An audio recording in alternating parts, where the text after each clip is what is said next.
E no Carlos André Comenta de hoje, você está acostumado, Carlos André Comenta, toda semana nós vamos trabalhar Machado de Assis. Eu quero comentar com você um texto de Machado de Assis e fazer a seguinte pergunta: o que Memórias Póstumas de Brás Cubas tem a ver com liberalismo, Inglaterra e tem a ver com a sua vida? Tem a ver, por exemplo, com, digamos assim, amizades interesseiras.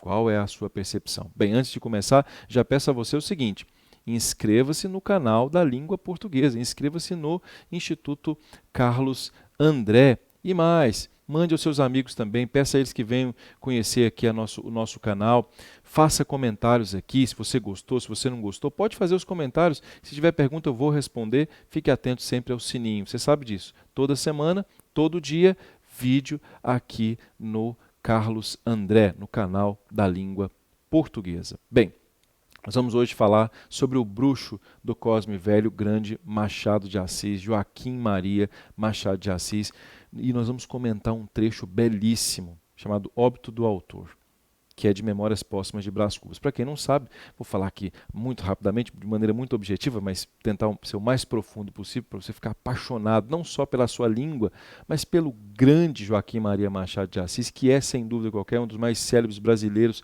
da história, que conta um pouco nessa obra aquilo que acontecia no século XIX. Nós sabemos que o século XIX foi um século ligado ao racionalismo, né? Essa é a base. Tivemos a Revolução Francesa, no final do século XVIII, e aí o que se percebeu é que toda a lógica do racionalismo veio para o século XIX numa percepção do liberalismo inglês, lá de Adam Smith, né? Que trouxe, sem dúvida qualquer, uma influência enorme ao Brasil por meio da Inglaterra.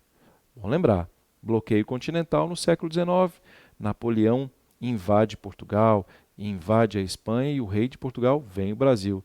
O que era colônia vira o Império Brasileiro. Mas quem é que trouxe o Brasil?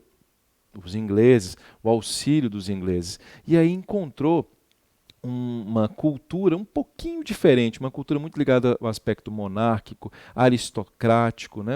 Nem tanto porque os ingleses também sempre foram, mas muito mais ligada ao aspecto aristocrático antiliberal. Essa é a perspectiva antiliberal, na percepção de Adam Smith sobre liberalismo, né? A lógica dos interesses na relação, em todas as relações, aquela lógica do que eles chamam o que ele chama de meritocracia.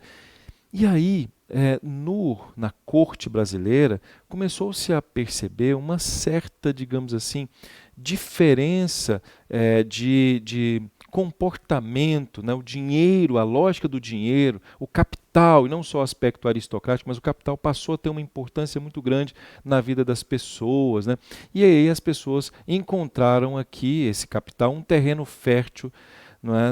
Encontrou como diz o Sérgio Buarque de Holanda, no homem cordial brasileiro, né? Encontrou no homem cordial brasileiro um terreno muito fértil para estabelecer, digamos assim, condutas não eh, sonhadas por Adam Smith, digamos assim, né? Nós temos alguns problemas em relação a algum aspecto moral, etc., ético. E Machado começa a perceber isso, começa a trabalhar essa lógica da influência do liberalismo no Brasil. Machado que não era, pelo menos não se colocou, né, nas cartas que conversava, tem várias cartas dele com Joaquim Nabuco, grande amigo dele, ele não se colocava como um liberal. Então ele diz o seguinte, percebeu que as relações, principalmente entre homens e mulheres, já tinham um outro viés. E veja, Machado não estabelecia uma conexão contrária às mulheres, não era isso. É porque, no caso específico da percepção da mulher, o que se percebia, o que se tinha é que a mulher teoricamente estaria num aspecto mais conservador, ligada à terra, ao homem, à casmurrice do homem. E aí havia uma lógica, entre aspas, libertadora dessa mulher, que passa a ter olhos de ressaca.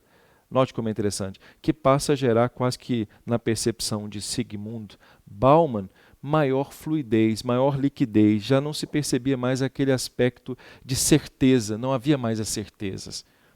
E, consequentemente, Capitu, né, gerou em relação a Bentinho dúvida. Isso já seria, teoricamente, a traição para os monarquistas. Essa é uma percepção de visão. O liberalismo trouxe algumas instabilidades para a monarquia. Instabilidades essas que geraram, inclusive, a nossa república, que não foi assim tão respública, mas isso é outro assunto. Significa dizer que, em Memórias Póstumas de Brás Cubas, Brás, que não é um defunto autor, não é um autor defunto, mas é um defunto que voltou, um defunto autor, ele vem para estabelecer uma conexão exatamente com essas pessoas que vivem sob essa ótica do liberalismo brasileiro, liberalismo à brasileira, sob essa perspectiva exatamente de, digamos assim, desconforto em relação à lógica do dinheiro, né? Mais à frente na obra ele vai dizer assim: Marcela amou-me durante 15 meses e 11 contos de réis. Olha a quebra de paralelismo, né? Marcela amou durante 15 meses, tempo, 11 contos de réis. Ou seja, Marcela amou enquanto havia dinheiro. Depois que acabou o dinheiro, acabou o amor de Marcela. Não por uma estrutura machista, não foi isso de Machado, é só para mostrar como havia uma nova relação no Brasil na época. Então veja só que detalhe interessante. Há algum tempo, óbito do autor. Hesitei se deveria abrir estas memórias pelo princípio ou pelo fim. Isto é, se por em primeiro lugar o meu nascimento, a minha morte. Suposto o uso vulgar seja começar pelo nascimento, duas considerações me levaram a adotar diferente método. A primeira é que eu não sou propriamente um autor defunto, mas um defunto autor para quem a campa foi outro berço. A segunda é que o escrito ficaria assim mais galante, mais novo. Moisés, que também escreveu, que contou a sua morte, não a pôs no introito, mas no cabo. Diferença radical entre este livro e o Pentateuco. Isso aqui já dá uma aula, nós vamos falar depois num comenta sobre isso aqui. O que isso aqui significa? Isso aqui é muito lindo, essa relação do Pentateuco com Machado. Mas sigamos, vamos lá. Dito isso, que é o que interessa aqui no comentário, esperei às 2 horas da tarde, está dizendo que ele morreu às 2 horas da tarde, numa sexta-feira do mês de agosto de 1869, na minha bela chácara de Catumbi. Ele tinha uns 64 anos, rijos e prósperos, era solteiro, possuía 300 contos de réis, olha o aspecto do dinheiro, e foi acompanhado ao cemitério por 11 amigos. Ele repete, 11 amigos. Estranho, né? Ele repetia assim, 11 amigos. Você vai perceber que esses amigos não eram amigos coisíssima nenhuma. Observe bem. Verdade é que não houve cartas nem anúncios. Acresce que chovia. Peneirava uma chuvinha miúda, triste, constante e tão triste, que levou um daqueles fiéis da última hora a intercalar esta engenhosa ideia no discurso que proferiu à beira da minha cova. Vós que o conhecestes, meus senhores, vós podeis dizer comigo que a natureza parece estar chorando a perda irreparável de um dos mais belos caracteres que tem honrado a humanidade. Este ar sombrio, estas gotas do céu, aquelas nuvens escuras que cobrem o azul como um crepe funéreo, tudo isso é a dor crua e má que lhe rói a natureza, as mais íntimas entranhas. Tudo isso é um sublime louvor ao ilustre finado. Olha só que discurso bonito, né? Que um desses 11 amigos, que um desses fiéis de última hora colocam a ele.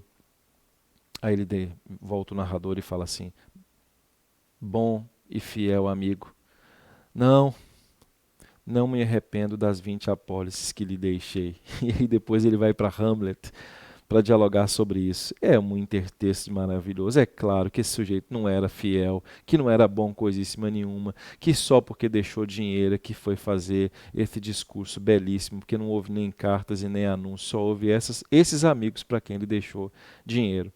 Daí vem Machado, em Memórias Póstumas de Brás Cubas, falar exatamente sobre esse momento histórico do Brasil. Você quer dominar história? Você quer dominar efetivamente a cultura do seu país? Literatura. Muita literatura. Leia com inteligência, faça interdiscurso, estude muito e saiba, em termos históricos, literários, qual é a sua cultura, o que é ser efetivamente brasileiro, até para que possamos refletir e, quem sabe, se você achar interessante, mudar. Não se esqueça, inscreva-se no nosso canal. Inscreva-se no nosso canal e saiba de tudo isso que você está vendo aqui agora. Até o próximo. Carlos André comenta.